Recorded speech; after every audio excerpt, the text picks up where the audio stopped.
Tuh, kita lihat ini postingannya, kita telusuri ya. Tadi kan postingan rumah ya, mudah-mudahan cepat segera selesai. Oh, ini tepat setahun yang lalu anak bapak yang sifatnya bagai pinang di belah dua ini saling berpelukan, saling memaafkan dan saling menerima satu sama lain. Haru banget gitu ya. Seringkali hubungan anak remaja adalah tantangan paling sulit dalam sepanjang perjalanan.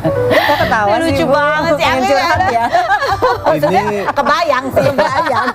Ini Mima itu guru kita gitu di dalam keluarga ya, sebagai orang tua, sebagai ayah.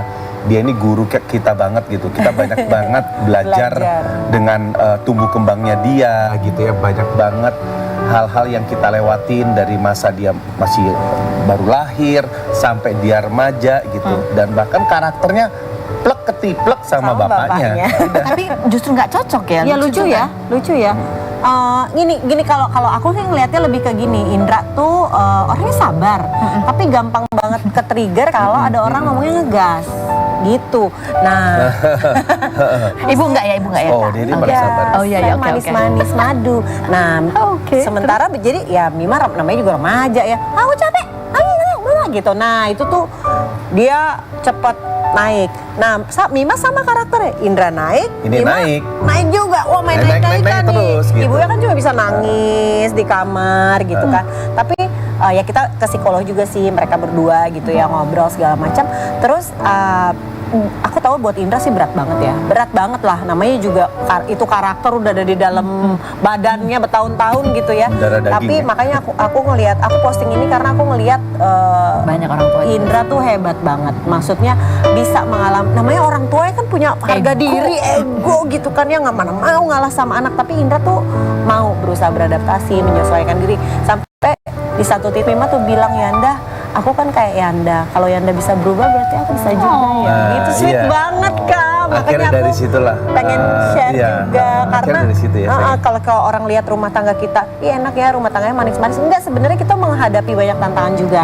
Tapi karena tantangan itu dicoba untuk dicari solusinya satu persatu, ternyata hasilnya tuh manis banget gitu loh. Jadi apa sih yang sebenarnya dirubah pada akhirnya? Cara berkomunikasinya kah? Atau sudut pandang. Sudut pandang. Sudut pandang itu paling penting, sudut pandang. Karena gini, aku selalu bilang sama Mona, dia sangat selalu dampingin aku. Aku walaupun seperti sekarang ini masih rawat jalan gitu istilahnya gitu ya.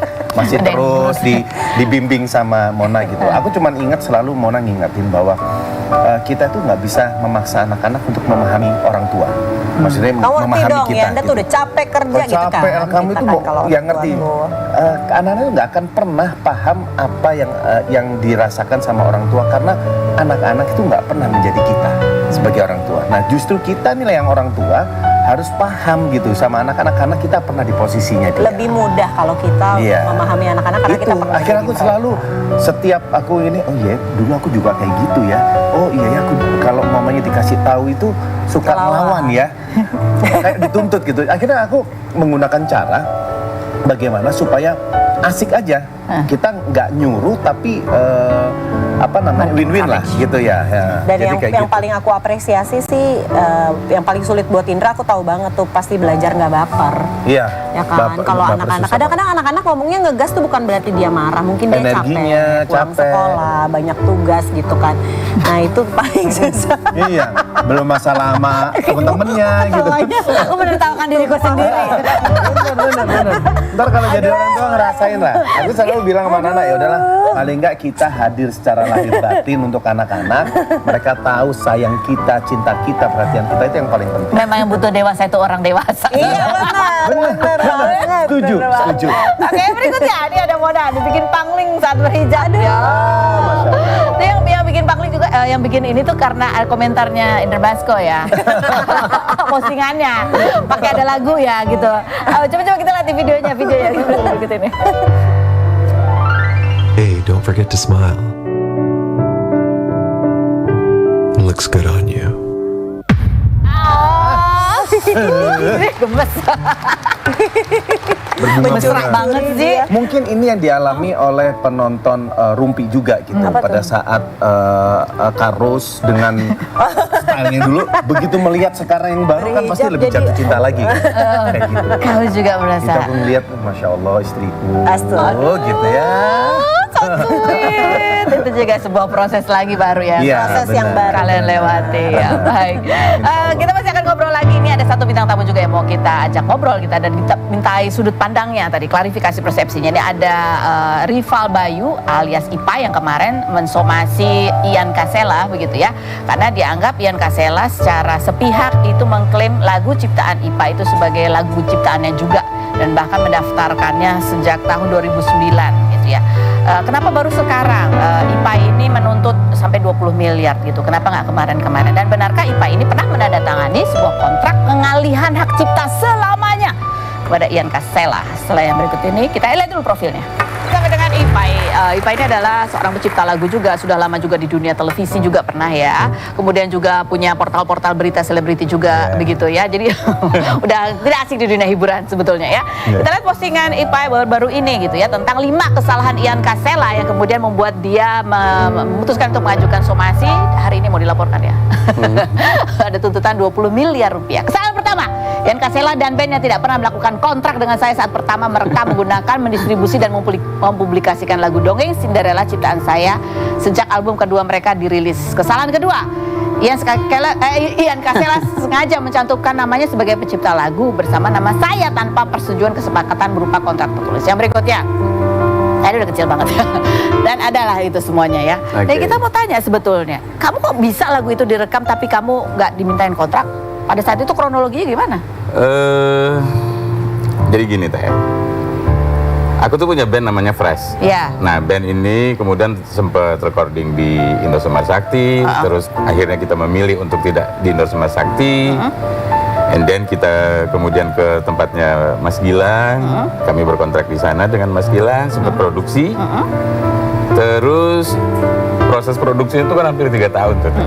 Nah, proses produksi yang hampir 3 tahun itu kemudian dengan lamanya konsep produksi, terus kuliah aku kan berantakan. Orang mami terutama itu udah ngomel-ngomel lah udah. Iya. Jadi aku memutuskan untuk keluar dari band. Aku ketemu dengan Mas Gilang, aku bilang Mas Gilang aku keluar dari band. Terus?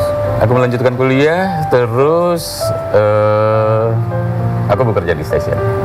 Nah, mungkin teman-teman juga banyak yang itu. Aku di TPI saat itu, aku jadi produser di sana. Nah, ada telepon, nomornya nomor Moldi saat itu. Karena aku nggak kenal Ian sebenarnya. Dari Moldi ya? Yes. Tapi yang ngomong aku juga nggak tahu kalau itu Moldi atau Ian. Terus? In case waktu ketemu pertama itu, yang aku lihat ya sosok Ian ini. Lalu aku bilang nih, gue Ian, gue adiknya Moldi. Oh oke. Terus, Pai, gue tuh mau pengen pakai lagu lu gini yang Cinderella itu, yang dongeng Cinderella itu. Aku bilang ke Ian, bro, ini lagu lagi ada di apa? Lagi di radio. Gitu. Udah tayang tuh. Jadi dulu tuh Teh ada anu Teh, ada apa Teh? Apa? Ada program indie. Jadi ada musik indie itu kemudian tayang di radio. Gitu. Nah, Cosmic bandku saat itu dari Cosmic dengan lagu Cinderella di sana di radio. Jadi sudah muncul tuh ya? Sudah. Terus? Nah, aku nggak kasih. Terus? Kemudian aku bilang ke Ian, Bu, bisa asal ada kontrak. Iya. Pun kalau kontrak harus aku dengan publisher dan label. Iya. Bukan dengan lu. Terus? Udah tuh nggak ada kabar. Tiba-tiba? Muncul. Tahun 2013. Yes. Tahun 2003. 2004. 2004. Muncul itu di tahun 2004. Yes. Terus selama 2009 kamu bilang tiba-tiba Ian Kasela mendaftarkan di LMKN itu sebagai lagu ciptaannya dan kamu. 2010 kemarin aku lihat itu ada sebuah perjanjian 2010. Di situ tertulis kamu menandatangani salah satu klausulnya mengatakan bahwa kamu menyerahkan hak ciptanya kepada Ian Kasela dalam jangka waktu selamanya. Itu kamu pernahkah kamu menandatangani itu? Setelah yang berikut ini kita baca.